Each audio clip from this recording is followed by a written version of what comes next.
அவன் உடனே என்ன பண்ணி இருக்கணும்? அந்த குளோரியை யாருக்கு கொடுத்திருக்கணும்? தேவனுக்கு கொடுத்திருக்கணும். அவன் அப்படி கொடுக்காததுனால ஊட்டானே அப்ப அந்த குளோரியை நம்ம கொடுக்காம நம்ம பிடிச்சு பிடிச்சு வைக்கும் போது நமக்கு விழுற ஏரோதுக்கு இது ஒரு பெரிய ஒரு சத்தியத்தை ஆவியானவர் இன்னைக்கு நம்மோடு பேசிக் கொண்டிருக்கிறார்.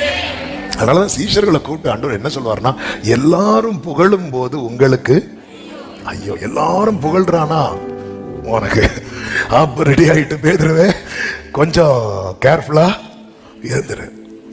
ஆமா, எல்லாரும் அப்படிதான் அப்படிதான். ஏன்னா அவங்க அந்த அந்த அந்த ரிசல்ட்டை பார்க்கணும். ஆனா அதுக்கு பின்னாடி நம்ம ஒண்ணும் இல்லாம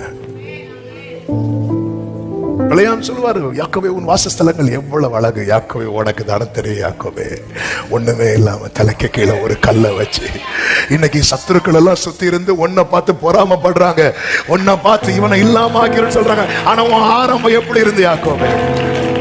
நீயும் ஒரு கல்லும். ஆமா, இதுதான் ஒரு கல்லை எடுத்து வச்சு நைட்டுனா அதை படுக்க வைக்கிற, காலையிலன்னா அதை தூணாக்குற. ஆண்டவர் வந்து ஒருத்தங்களை உயர்த்தணும்னு நினைச்சிட்டாருன்னா அவங்களுக்கு என்ன தேவையோ அதை கொடுத்துட்டே இருப்பா.